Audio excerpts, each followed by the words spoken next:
I finally got hands-on with the latest update of the Omega Aqua Terra. Granted, this came out last year.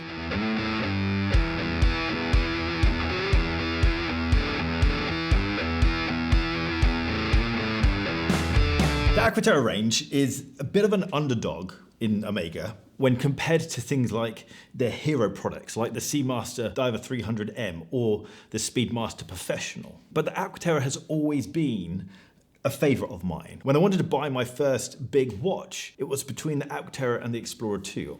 I went down the Explorer 2 route, but the Aqua Terra has always been this thing that I'm drawn to. I love the simplicity of this watch. I love any watch that is classed as a go anywhere, do anything watch, and the Aqua Terra range perfectly fits that bill. And that kind of goes back to the original reason Omega launched the Seamaster range as a whole. The first Seamaster was launched in 1948. It was launched to be a rugged watch to withstand harsh conditions, but it wasn't until 1957 until Omega launched it as a dive watch. That kind of leads into what we think the Seamaster is today. It wasn't until 2002 when Omega launched the Aqua Terra range as an extension of the Seamaster range, but I feel like the Aqua Terra range is more in line with the original Seamaster. This latest update happened mid last year and it has two main changes. The first one being the most obvious. It's the dial. We have this very deep, high gloss black dial, which is quite a big departure from what we've seen for so long with the Aqua Terra range, where it's had these horizontal etched lines on the dial.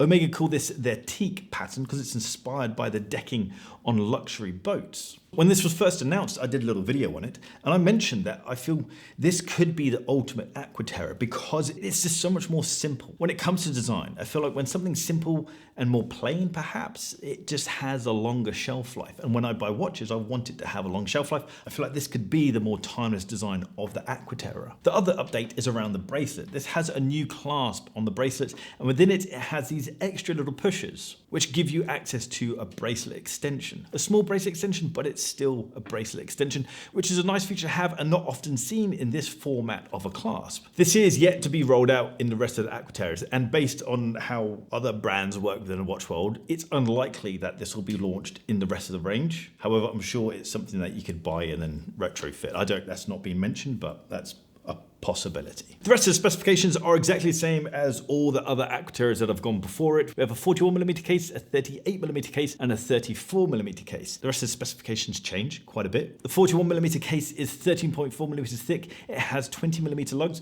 whereas the 38mm case is 12.3mm thick and has 19mm lugs. The whole range has 150 meters of water resistance, and they all have domed sapphire crystal, which has an anti-reflective coating on the underside and on the top side, which is a bit of an issue. I say it's about all watches that have this because the top side anti-reflective coating can scratch, and that's just annoying. Size-wise, I feel like the 38mm is the sweet spot for me. I know size is different for everyone, but I feel like proportions and just design-wise, the 38mm just works for me. And also on my 6.5-inch wrists, this just fits perfectly. It is a bit annoying, however, having 19mm lugs because you think you're limited with the straps that you can fit on the watch. However, this is a 20mm Bark and Jack one-piece nylon strap that I fit on it, and it works absolutely perfectly.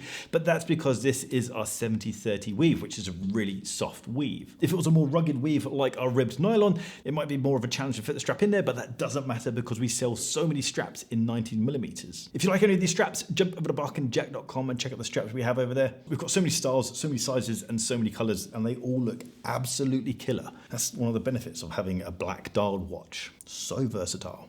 Let's talk about the movement. There's two different movements in these watches. The 41mm has the caliber 8900. This has 39 joules and a power reserve of 60 hours, whereas the other two sizes have the caliber 8800, which has 35 joules inside and a power reserve of 55 hours. The other specifications around the movement are exactly the same across the board.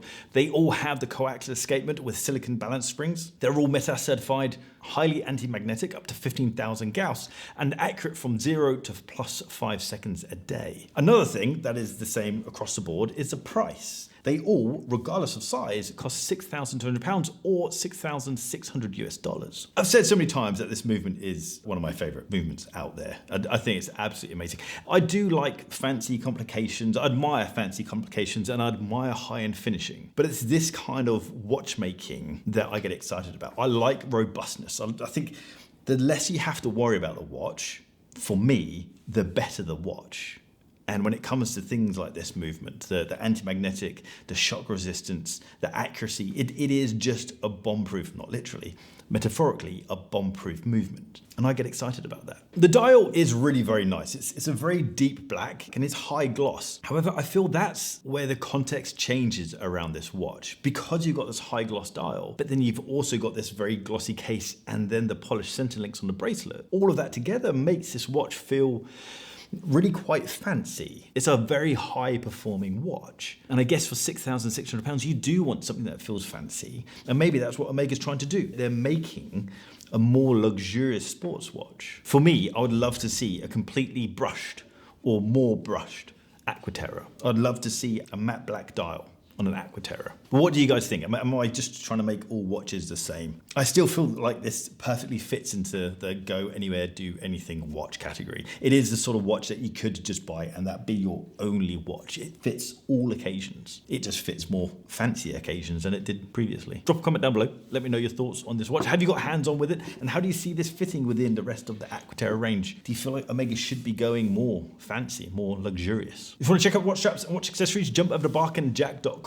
If you're on Instagram, give me a follow at barkandjack. And if you like this video, please hit that thumbs up button. And if you like the style of this video, then hit the subscribe button down there and that little bell icon so you get notifications when I drop a new video. And that's it. I'll see you next time. Take care.